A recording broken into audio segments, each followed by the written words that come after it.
Hello welcome back to me సేవ madam channel. అందరూ ఎలా ఉన్నారండి? మనకి ఈ రోజు అయితే కనుకండి కేంద్రీయ విద్యాలయాల్లో అడ్మిషన్స్ కోసం పేరెంట్స్ అందరూ కూడా ఎప్పటి నుంచో ఎదురు చూస్తున్నారు కదండి.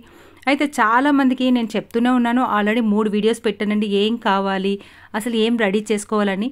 కానీ చెప్పే కన్నా మీకు ఒకసారి నోటిఫికేషన్ చూపించి మీకు చెప్తే కొంచెం అర్థమవుతుంది. అంటే ఏం రెడీ చేసుకోవాలి, అసలు ఏం కావాలి, ఎప్పుడు ఓపెన్ అవుతుంది, అలాగే డాక్యుమెంట్స్ రెడీ చేసుకునేటప్పుడు మీరు నార్మల్గా జాబ్ లేని వాళ్ళైతే ఏం చేసుకోవాలి, అలాగే గవర్నమెంట్ జాబ్ వాళ్ళైతే ఏ డాక్యుమెంట్స్ రెడీ చేసుకోవాలి, అలాగే నోటిఫికేషన్లోని ఇచ్చిన ప్రకారము మనకి కావాల్సిన ఎలిజిబిలిటీ ఏమిటి, వీటన్నిటి గురించి మనం డీటెయిల్గా ఇప్పుడు చూద్దామండి. మీకు ఆన్లైన్లో ఓపెన్ చేసి మరి చూపిస్తాను. మీరు కూడా డైరెక్ట్గా మీ మొబైల్లో ఓపెన్ చేసి నోటిఫికేషన్ని చూసుకోవచ్చు మాట అండి. అయితే ఈ నోటిఫికేషన్ని మీరు గూగుల్ ఓపెన్ చేసి కేవీ అడ్మిషన్స్ 2025 అని టైప్ చేయగానే అక్కడ కొంచెం డౌన్కు రావాలన్నమాట. ఇప్పుడు నేను ఓపెన్ చేసే వెబ్సైట్ కేవీలోని ఫస్ట్ స్టాండర్డ్ కానీ బాలవాటిక 3 కానీ ఓపెన్ చేయాలంటే ఈ రకంగా కూడా మీరు ఓపెన్ చేసుకోవచ్చు మాట అండి. ఈ లింక్ను నేనైతే డిస్క్రిప్షన్లో ఇస్తాను, సేవ్ చేసుకుని ఉంచుకోండి. మీకు ఎప్పుడు వస్తుందో అని తెలియదు కదా, రాగానే నేనైతే కనుక వీడియో పెడతానండి తప్పకుండా డేట్స్తో సహా. అంతవరకు మీకు కంగారుగా ఉంటుంది కదండి వచ్చేసిందేమో, ఎందుకంటే ఒకసారి మిస్ అయితే మళ్ళీ సంవత్సరం అంతా కూడా అవకాశం ఉండదు కనుక. ఇక్కడ చూడండి, online admissions portal Kendriya Vidyalaya సంఘటన మీద ప్రెస్ చేసినట్లయితే ఇది మెయిన్ వెబ్సైట్ మాట అండి. ఈ వెబ్సైట్లోనే అంతా అప్డేట్ చేస్తారన్నమాట అండి. సో ఇది చాలా ఇంపార్టెంట్. ఇది చూసారు కదా, లాస్ట్ ఇయర్ అయితే కనుక 3 సార్లు వెబ్సైట్ పెట్టి తీసేయడం జరిగింది మాట అండి. ఇప్పుడు కూడా ఇంకా అలాగే చేస్తారు. అంటే వెబ్సైట్ ఫస్ట్ పెట్టి తీసేశారన్నమాట లాస్ట్ ఇయర్ అడ్మిషన్స్ అని, అలా 2 సార్లు డేట్ పెట్టి కూడా మార్చారన్నమాట అండి. అలాగా ఫైనల్గా ఏప్రిల్ 1 నుంచి ఏప్రిల్ 15వ తారీఖు వరకు డేట్ అయితే ఇచ్చారన్నమాట అండి. సో మరి ఈ సంవత్సరం ఎలాగిస్తారన్నది చూడాలి. అందాక ఏంటంటే ఈ వెబ్సైటు గవర్నమెంట్ వెబ్సైట్ మాట అండి, కేంద్రీయ విద్యాలయ కోసం గవర్నమెంట్ వెబ్సైట్ మాట. ఈ వెబ్సైట్లో ఏదైతే ఇచ్చారో అది జెన్యూన్ మాట అండి. సో అందుకే మీకు ఇది ఓపెన్ చేసి ఏం డీటెయిల్స్ కావాలి, అసలు ఎలా అప్లై చేయాలి ఏంటనేది మీకు డీటెయిల్గా చెప్తాను అనమాట అండి. దీస్ ఇన్స్ట్రక్షన్స్ చూడండి, ఇక్కడ ఇచ్చారు online applications Kendriya Vidyalaya 2024-25 academic year ఎలా ఇస్తారంటే కనుక 24-25. మనకి ఇప్పుడు వచ్చేదైతే కనుక మీరు మెయిన్ వెబ్సైట్లో చూడగానే 25-26 అని ఉంటే అది కొత్తది అనే అర్థం మాట అండి. ఇప్పుడు 24-25 ఉండి చాలామంది పెట్టేశారు అనుకుంటున్నారు, అక్కడ లాగిన్ అని ఇస్తున్నారు. అది లాగిన్ అని ఇచ్చింది కరెక్ట్ కాదు మాట అండి. 25-26 అని ఉంటేనే కరెక్ట్ మాట.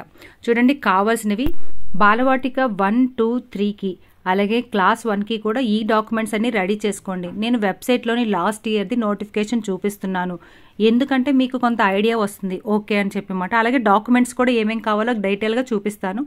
వ్యాలిడ్ మొబైల్ నెంబర్ ఉండాలండి, అలాగే వ్యాలిడ్ ఈమెయిల్ ఐడి ఉండాలన్నమాట. మొబైల్ నెంబర్ ఈమెయిల్ ఐడి తప్పకుండా కూడా మీ చేతిలో ఏ ఫోన్ అయితే ఉందో అదే ఇవ్వండి. ఎందుకంటే ఇది ఒకసారి లక్కీ డిప్ అంటే లాటరీ అయిపోయిన తర్వాత మళ్ళీ మీకు ఆగస్టు వరకు కూడా కాల్స్ వచ్చే అవకాశం ఉంటుందన్నమాట అండి. అలాగే స్కాన్డ్ ఫోటోగ్రఫీ ఉండాలి, లేటెస్ట్ అనమాట అండి, పాపదైనా బాబుదైనా అన్నమాట, ఎవరినైతే మీరు జాయిన్ చేయాలనుకుంటున్నారో వాళ్ళది. అలాగే a scan copy of birth certificate compulsory ఉండాలి. అది కూడా సైజ్ కూడా ఇచ్చారు, ఆ సైజులో పెట్టాలని చెప్పమాట అండి. బర్త్ సర్టిఫికేట్ అది డిజిటల్ బర్త్ సర్టిఫికేట్ మాత్రమే. అలాగే గవర్నమెంట్ ఎంప్లాయీస్ అయితే కనుక మీరు సర్వీస్ సర్టిఫికేట్ కానీ లేకపోతే కేటగిరీ సర్టిఫికేట్ కానీ పెట్టాలన్నమాట అండి. అదే ఈడబ్ల్యూఎస్ వాళ్ళైతే కనుక ఈడబ్ల్యూఎస్ సర్టిఫికేట్ కూడా రెడీ చేసుకోవాల్సి ఉంటుంది. ఇక ఓబీసీ కానీ క్యాస్ట్ సర్టిఫికేట్ కానీ ఎస్సీ ఎస్టీ కానీ ఓబీసీ కానీ ఈడబ్ల్యూఎస్ కానీ వీళ్ళందరూ కూడా పెట్టుకొని రెడీగా ఉంచుకోండి. ఎందుకంటే కనుక అప్పుడు వెంటనే రాదు.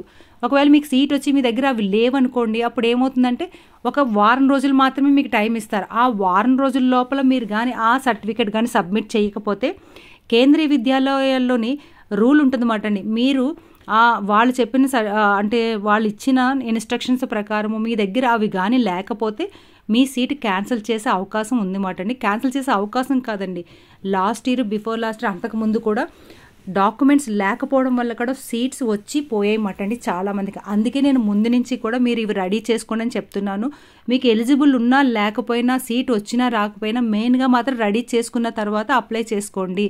ఇంకా చాలా టైం ఉంది నోటిఫికేషన్ రావడానికి కానీ ఆన్లైన్లో ఓపెన్ అవ్వడానికి కానీ. మొదటైతే కనుక మనం ఇక్కడ డాక్యుమెంట్స్ చూద్దామండి. సెల్ఫ్ డిక్లరేషన్ అని అన్నారు. Self declaration of distance between school and residence. మీకు ఆర్టీఈ కోటాలో కానీ సీట్ వచ్చిందనుకోండి 5 కిలోమీటర్స్ లోపల ఈ సెల్ఫ్ డిక్లరేషన్ ఫామ్ కూడా మీరు ఇవ్వాల్సి ఉంటుందన్నమాట. ఐ అంటే ఏం లేదు, ఫాదరు లేదా మదరు, ఆ చైల్డ్ నేమ్ రాసి సబ్మిషన్ అంటే మీరు అప్లికేషన్ పెట్టినప్పుడు మీకు ఒక అప్లికేషన్ నెంబర్ వస్తుందండి. ఆ అప్లికేషన్ నెంబర్ మాత్రం మీరు ఇక్కడ రాయాలి మాత్రం. అలాగే ఎన్ని కిలోమీటర్స్ లోపల ఉన్నారో ఈ కాపీని కూడా అక్కడ సబ్మిట్ చేయాల్సి ఉంటుంది అన్నమాట అండి సీట్ వచ్చిన తర్వాత. అలా కాకుండా మీకు ఏదైనా 2 ప్రూఫ్స్ ఉన్నాయనుకోండి ఏ ఇబ్బంది లేదన్నమాట. అంటే అడ్రస్ ప్రూఫ్స్ మీరున్న అడ్రస్లో 5 కిలోమీటర్స్ 2 ప్రూఫ్స్ ఉంటే ఏ ఇబ్బంది ఉండదు. అలాగే సర్వీస్ సర్టిఫికేట్ సెంట్రల్ గవర్నమెంట్కి, అలాగే సర్వీస్ సర్టిఫికేట్ స్టేట్ గవర్నమెంట్కి. సెంట్రల్ గవర్నమెంట్ స్టేట్ గవర్నమెంట్ వాళ్ళకైతే కనుక కంపల్సరీ సర్వీస్ సర్టిఫికేట్ ఉంటుందండి. ఇది డౌన్లోడ్ చేసుకొని మీరు ఎక్కడైతే వర్క్ చేస్తున్నారో అక్కడ వాళ్ళతోనే అక్కడ స్టాంపు సీలు సైను వేయించుకోవాలన్నమాట అండి హెడ్ ఆఫ్ ది డిపార్ట్మెంట్ వాళ్ళతోని. సో ఇక్కడ చూసారు కదా డిజిగ్నేషన్ అంటే ఆఫీస్ స్టాంప్ వేయించుకోవాలి, అక్కడ సైన్ చేయించుకొని చేయాలి. అది స్టేట్ గవర్నమెంట్ వాళ్ళు సెంట్రల్ గవర్నమెంట్ వాళ్ళు ఇద్దరు కూడా ఈ ఫామ్ అయితే కనుక రెడీ చేసుకోవాలన్నమాట అండి. అలాగే అది డైడ్ ఇన్ ద హెర్నెస్ సర్టిఫికేట్ అంటే కనుక ఎవరైనా సరే చనిపోయిన వాళ్ళ పిల్లలు ఉంటే కనుక, అంటే గవర్నమెంట్ ఎంప్లాయీస్ అయ్యుండి ఎవరైనా సరే చనిపోయిన వాళ్ళ పిల్లలు ఉంటే కనుక, అంటే జాబ్ చేయకుండా చనిపోయి వాళ్ళు ఎవరైనా కనుక జాయిన్ చేయాలి అని అనుకుంటే కనుక దీన్ని అయితే కనుక సబ్మిట్ చేయాల్సి ఉంటుందన్నమాట అండి. ఎందుకంటే అలాంటి వాళ్ళకి కూడా ఎక్కువగా ప్రిఫరెన్స్ ఇస్తారన్నమాట. ఇదివరకైతే కనుక సింగిల్ గర్ల్ చైల్డ్ అని ఉండేదన్నమాట అండి. అంటే ఒకే ఒక పాప ఉన్న వాళ్ళకి 10th క్లాస్ వరకు ఫ్రీ ఆఫ్ ఎడ్యుకేషను, బుక్స్, బట్టలు, షూస్ అన్నీ ఇచ్చేవారన్నమాట. లాస్ట్ ఇయర్ ఎందుకో మరి తీస్తారండి, మరి తెలీదు. అలాగే ట్విన్స్ ఉన్నారనుకోండి, అంటే ట్విన్స్ ఉన్న వాళ్ళకి కూడా అక్కడ ఒక ఆప్షన్ ఉంటుంది. మీరు ఎవరైనా సరే అప్లికేషన్ పెట్టేటప్పుడు అండి చాలా జాగ్రత్తగా పెట్టాలి. పీడబ్ల్యూడి అంటే ఫిజికల్లీ హ్యాండిక్యాప్డ్ కోటాగాని ఉంటే అది కూడా చూసుకోవాలి. అలాగే ట్విన్స్ కోటా ఉంటే దానికి కూడా చూసుకోవాలన్నమాట. అవి ఖచ్చితంగా పెట్టాలి, వాటికి సపరేట్గా కోటా ఉంటుందన్నమాట అండి. ఇదైతే కనుక number of transfers state government కానీ సెంట్రల్ గవర్నమెంట్ వాళ్ళు కానీ వాళ్ళకి లాస్ట్ 7 years అంటే 7 years ముందు ఏ రకమైన ట్రాన్స్ఫర్స్ ఉంటే ఆ ట్రాన్స్ఫర్స్ అన్నీ కూడా ఇవి ఇవ్వాలన్నమాట అండి. ఈ డీటెయిల్ అంతా కూడా మనం అక్కడ టైప్ చేయాల్సి ఉంటుంది అన్నమాట. అది నార్మల్ వాళ్ళకైతే ఏమీ అవసరం లేదన్నమాట అండి. కానీ సింగిల్ గర్ల్ కోటాని తీసేసినట్లున్నారండి, ఎందుకంటే అందులో చాలా ఫేక్స్ వస్తున్నాయని చెప్పమాట.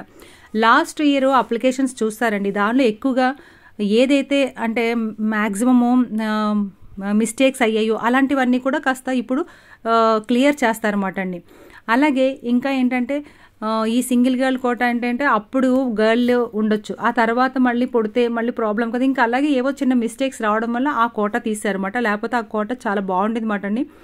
ఇంకా ట్విన్స్ అయితే కనుక ట్విన్స్కి అక్కడ మనం టిక్ మార్క్ చేయాల్సి ఉంటుంది అన్నమాట అండి. 2 అప్లికేషన్స్ పెట్టాలి, కానీ ఏంటంటే టిక్ మార్క్ చేయాల్సి ఉంటుంది, ఆప్షన్ ఉంటుంది. అలాగే పీడబ్ల్యూడి కోటా అయితే రిజిస్ట్రేషన్స్ చేసేటప్పుడే మనకు అడుగుతుంది అన్నమాట అండి. ఇదైతే లాగిన్ పేజ్ ఇలా ఉంటుంది అన్నమాట అండి. ఇది లాస్ట్ ఇయర్ది. చాలామంది ఇది చూసి మిస్టేక్ అయ్యి ఓపెన్ చేస్తారంట అని వస్తుందండి. అదంతా ఫేక్ మాట అండి. ఇంకా ఓపెన్ కాలేదండి. అసలు ఓపెన్ అయితే కనుక మనమే ముందు చెప్తామన్నమాట, మన ఛానల్లోనే ముందు వస్తుంది. ఎందుకంటే కనుక మేము కేవీకి ఆపోజిట్లోనే ఉన్నామన్నమాట అండి. సో అందుకే ప్రతి సంవత్సరం పెడుతూ ఉంటాం కదా, దానివల్ల అంతే తప్ప మాకేదో ముందుగా డీటెయిల్స్ అని కాదు. ఎవరో ఒకరు వస్తూనే ఉంటారు, చూస్తూనే ఉంటాం డైలీ మాట అండి, అందుకోసమని.